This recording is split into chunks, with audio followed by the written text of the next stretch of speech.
আমার চ্যানেলে যতগুলো আচারের রেসিপি আছে তার মধ্যে সবথেকে বেস্ট হচ্ছে এই কাঁচা আমের কাশ্মীরি আচার। আসসালামু আলাইকুম everyone, welcome back to my channel. আজ আমি আপনাদের সাথে খুবই সহজে ট্রেডিশনাল ওয়েতে কাশ্মীরি আচার রেসিপি শেয়ার করব। এই আচারটি তৈরি করতে তেল, বাড়তি মশলা বা রোদে শুকানোর কোনো প্রকার ঝামেলা নেই। তৈরি করা তো খুবই সহজ, দেখতে যতটা লোভনীয় খেতেও কিন্তু অসম্ভব মজার হয়ে থাকে। আশা করছি আমার আজকের রেসিপি আপনাদের কাছে খুবই ভালো লাগবে ও সহজও লাগবে। চলুন তাহলে চলে যাচ্ছি মূল রেসিপিতে।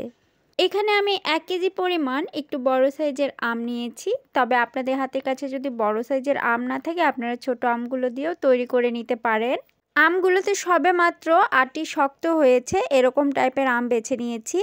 আমগুলোর খোসা ছাড়িয়ে খুব ভালোভাবে পরিষ্কার করে ধুয়ে আমি স্লাইস করে কেটে নিব। তো আমি ফিরে আসছি আমগুলো কেটে নেওয়ার পরে। এই যে দেখুন আমগুলো কেটে নিয়েছি আর খুব পরিষ্কার করে এগুলোকে ধুয়ে নিয়েছি। আপনাদের বোঝার সুবিধার্থে আমি কাছ থেকে দেখিয়ে দিচ্ছি আমের স্লাইসের পুরুত্বগুলো। 1/2 ইঞ্চি পরিমাণ রেখে আমি সবগুলো আমের স্লাইস করে নিয়েছি। এর থেকে যদি আরও চিকন করে কাটতে চান তাহলে কিন্তু আমগুলো সহজে গলে যাবে আর দেখতেও ভালো লাগবে না, খেতেও ভালো লাগবে না। এজন্য চেষ্টা করবেন এই পুরোতে আমগুলোকে কেটে নিতে। এখন আমি একটি পাত্রে আমগুলোকে ট্রান্সফার করে দিয়েছি আর এখানে দিয়ে দিব আমি চিনি। এখানে 1 কেজি আমের জন্য আমি 1 কাপ চিনি দিয়েছি। এই আমগুলো একটুও টক ছিল না, এজন্য আমার চিনি কম লেগেছে, তবে আপনারা চিনির পরিমাণটা বাড়িয়ে দিবেন। চিনিগুলো ভালোভাবে আমের সাথে মিশিয়ে এটাকে রেস্টে রেখে দিব 1 ঘন্টার জন্য। পুরো চিনি গলে একদম পানি হয়ে যাবে। এপাশে আমি আমটাকে ডেকোরেশন করার জন্য মরিচের খোসা কেটে নিচ্ছি। শুকনো মরিচ প্রথমে দুপাশ থেকে কেটে নিব, কেটে নিয়ে এর বীজগুলো ফেলে দিব। দেখুন এভাবে হাতের সাহায্যে ডলা দিলে সম্পূর্ণ বীজগুলো কিন্তু বেরিয়ে আসবে। এখানে 3-4টা মরিচ কেটে নিলেই হবে। দেখুন সবগুলো মরিচের বীজ আমি ফেলে দিয়েছি আর শুধু খোসাগুলো নিয়েছি। তো কুচি কুচি করে এগুলোকে কেটে নিচ্ছি একটি সিজারের সাহায্যে। মরিচগুলো কেটে নেওয়া হয়ে গেছে, দেখুন দেখতে কতটা সুন্দর লাগছে। এখন এগুলোকে একপাশে রেখে দিব। আমি যে চিনির মধ্যে আমগুলোকে রেখেছিলাম দেখুন সম্পূর্ণ চিনি গলে গিয়েছে আর কতটা পানি ছেড়েছে। এরই মাঝে আমি 2-3 বার আমগুলোকে নেড়েচেড়ে দিয়েছিলাম। এখন এই আমগুলোকে একটি পাত্রে দিয়ে আমি চুলার উপরে দিয়ে দিচ্ছি। চুলার জালটা অন করে দিয়েছি। এখন পর্যন্ত এখানে কিছুই দেইনি, শুধুমাত্র চিনি আর আম দিয়েছি। এগুলো দিয়ে ঢাকনা দিয়ে ঢেকে 3 থেকে 4 মিনিট জাল করে নিব। যখন এগুলো ফুটতে শুরু করবে তখন এর মধ্যে কিছু মশলা অ্যাড করে দিব। আমি প্রথমে বলেছি খুব বেশি মশলা দিব না। এখানে কালারের জন্য আমি দিয়ে দিব সামান্য পরিমাণ হলুদের গুঁড়ো। আপনারা চাইলে কালারও অ্যাড করে দিতে পারেন। সামান্য অরেঞ্জ ফ্রুট কালার অ্যাড করে দিলেও কিন্তু খুব সুন্দর একটি কালার চলে আসবে, তবে আমি এখানে কালার দেইনি। সামান্য পরিমাণ হলুদের গুঁড়ো আর সামান্য পরিমাণ মরিচের গুঁড়ো দিয়ে দিচ্ছি। এগুলোকে দিয়ে আলতো হাতে নাড়াচাড়া করে মিশিয়ে দিব।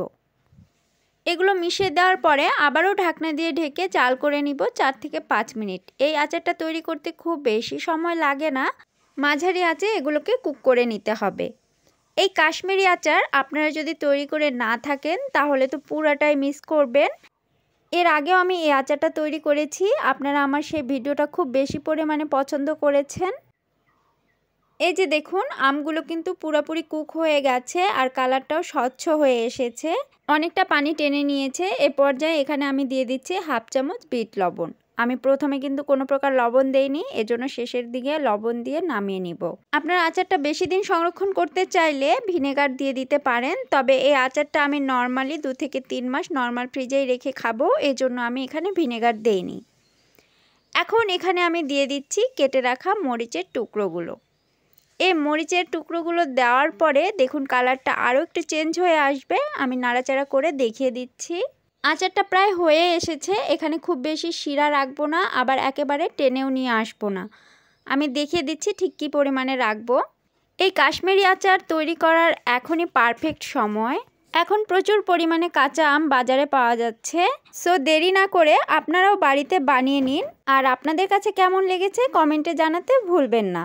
দেখুন চিনির শিরাগুলো অনেকটাই টেনে এসেছে। এখন এটাকে আমি নামিয়ে নিব, এর চেয়ে বেশি টেনে নিয়ে আসা যাবে না। যে পরিমাণ শিরা আছে এটা কিন্তু ঠান্ডা হয়ে যাওয়ার পরে গায়ে গায়ে লেগে যাবে।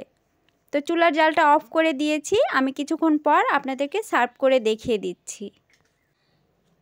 এই যে দেখুন কতটা লোভনীয় হয়েছে আচারগুলো, আর একটি আচারের পিচও কিন্তু গলে যায়নি বা ভেঙেও যায়নি। আমি বলেছি 2-3 মাস সংরক্ষণ করে রাখবো, কিন্তু তা আর হয়ে ওঠেনি। 2 দিনেই আচারগুলো শেষ হয়ে গেছে, এতটা পছন্দ করেছে বাসার লোকজন। আমার তো মনে হয় আপনারা যদি এই আচারটি তৈরি করেন তাহলে অন্য সব আচারের কথা ভুলেই যাবেন। আমি একটি আচার আপনাদেরকে ভেঙে দেখাচ্ছি, দেখুন কতটা সফট, নরম, তুলতুলে, বাট ভেঙে যায়নি, কত সুন্দরভাবে গলে গিয়েছে। প্রিয় দর্শক, আমার আজকের এই আচারের রেসিপি আপনাদের কাছে ভালো লেগে থাকলে চ্যানেলটি অবশ্যই সাবস্ক্রাইব করে দিবেন আর পাশে থাকা বেল আইকনটিতে ক্লিক করে রাখবেন। আজ আর কথা বাড়াচ্ছি না, আজকের মতো এখানেই বিদায় নিচ্ছি। সবাই ভালো থাকবেন, সুস্থ থাকবেন। আল্লাহ হাফেজ।